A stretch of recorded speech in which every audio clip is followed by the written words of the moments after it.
Est-ce que The Batman intégrera le DCU de James Gunn et Peter Safran? James Gunn nous donne la réponse. Et vous allez voir que son interprétation laisse véritablement perplexe. Le projet Teen Titans a du mal et peine, et de nombreuses autres informations sur l'univers DC. Oui, c'est ce qui nous attend dans ce grand décryptage des news DC.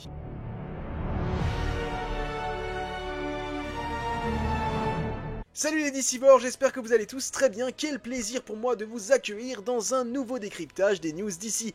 James Gunn s'est enfin exprimé sur The Batman dans le DCU, et rien que ça, c'est le gros moment de la semaine. Et ça, c'est pas rien, c'est quand même quelque chose. Mais surtout, cette semaine est marquée par quelque chose d'important. Le film Superman de James Gunn a officiellement battu le record de Man of Steel et est devenu le film solo Superman le plus rentable de tous les temps au niveau national. Et puisqu'on parle de Superman, laissez-moi vous parler du livre Les Secrets de Superman de Chris Pavone. Sans doute le personnage de bande dessinée le plus populaire de l'univers d'ici. Superman est devenu une icône culturelle américaine, et il n'a pas encore fini de dévoiler tous ses secrets. Aviez-vous remarqué les faux raccords, les easter eggs, les nombreuses références, notamment à la Bible, ou à d'autres œuvres de la science-fiction? Quels sont les véritables dessous de la querelle entre Richard Donner et Richard Lester?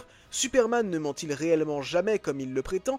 Pour quelle raison la version de Justice League par Joss Whedon a été tant critiquée alors que celle de Zack Snyder est parvenue à séduire le public? Pourquoi le costume de Superman devait-il être régulièrement changé? Superman est-il vraiment plus rapide que The Flash? Chris Pavone a mené son enquête pour vous livrer les petits et grands secrets de Superman. Le livre a paru le 13 juin 2025 et comment vous dire que je l'ai absolument dévoré. Honnêtement, il y avait plein d'anecdotes dont j'étais pas au courant, notamment sur les films de Christopher Reeve. Clairement, je ne peux que vous le recommander. Le lien est évidemment dans la description. Ça fait plaisir que le film Superman, en tout cas aux US, fonctionne vraiment bien. À l'international, c'est un peu plus compliqué. Il va probablement finir sa course entre 600 et 700 millions, je vous l'ai dit.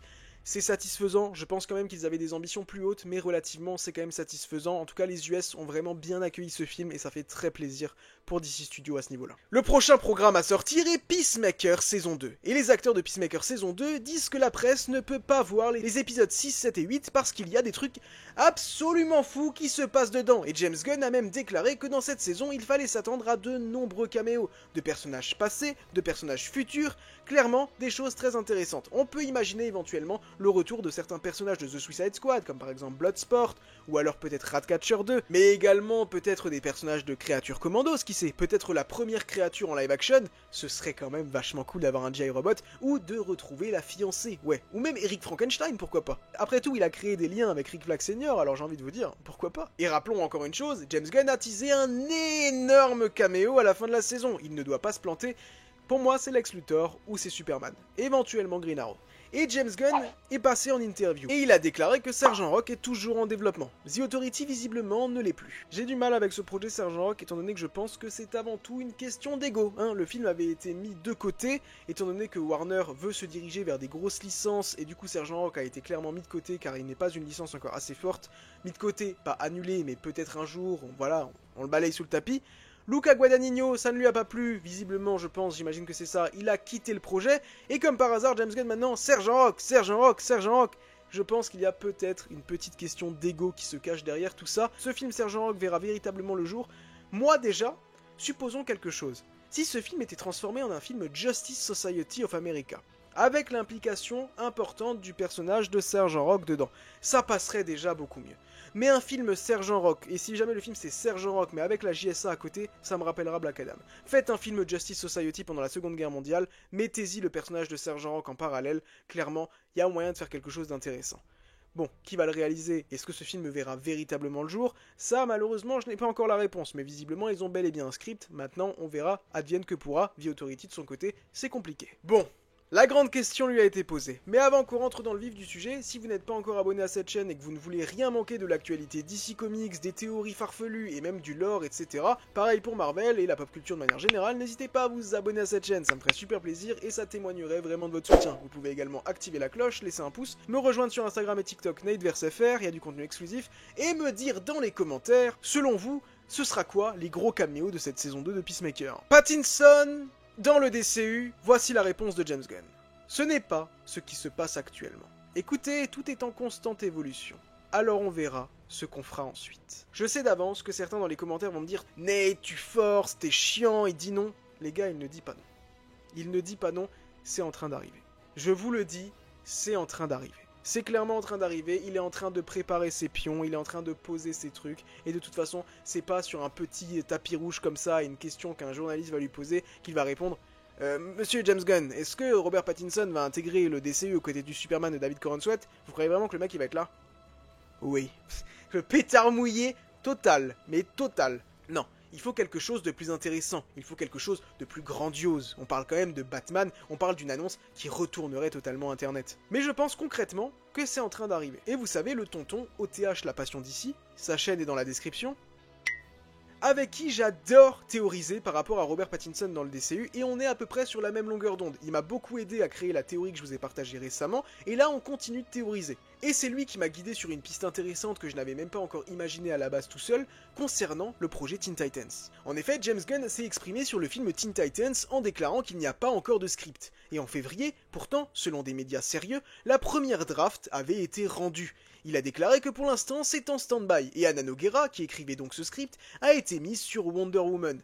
Et en fait, le lien avec The Batman dans le DCU est tout trouvé. Si Teen Titans est mis de côté actuellement, c'est parce qu'il va être retravaillé de A à Z. Selon OTH et moi, eh bien oui, tout est en train d'être repensé pour intégrer le Batman de Robert Pattinson dans le DCU. Pourquoi ? Parce qu'ils en ont besoin. C'est aussi simple que ça. Ils ont besoin d'avoir Robert Pattinson dans le DCU. Superman n'est pas non plus le carton qu'ils espéraient. Et avoir deux Batman, on l'a déjà dit, mais c'est très compliqué. Imaginez si vous intégrez Robert Pattinson en Batman. Le gain de qualité que vous apportez au DCU. Ça ne peut que amplifier les autres projets. Et donc pour ça, il faut repenser l'univers presque de A à Z. Oui, Superman est déjà sorti, mais en parallèle, on fait ce film The Batman Partie 2, qui reste encore dans la veine de Matt Reeves, avec légèrement un peu de fantastique qui y est ajouté. Je vous ai fait une super théorie, je vous invite à aller la voir. On fait ce projet Wonder Woman et ensuite Justice League et peut-être même un World's Finest, mais comme dit, World's Finest c'est encore délicat. De toute façon, on a besoin d'avoir des informations de la part de James Gunn, mais moi clairement je pense que si ce projet Teen Titans s'est mis de côté, c'est évidemment parce qu'il faut l'intégrer avec The Batman. Robin, Dick Grayson est intégré dans The Batman 2 et le Robin de Teen Titans est Dick Grayson. On oublie Damian Wayne, ça n'arrivera pas tout de suite, on se concentre d'abord sur Dick Grayson. Et je pense que c'est véritablement en train d'arriver. Regardez juste sa réponse, il ne dit pas non. Il ne dit pas non, il dit écoutez, tout est en constante évolution, alors on verra ce qu'on fera ensuite.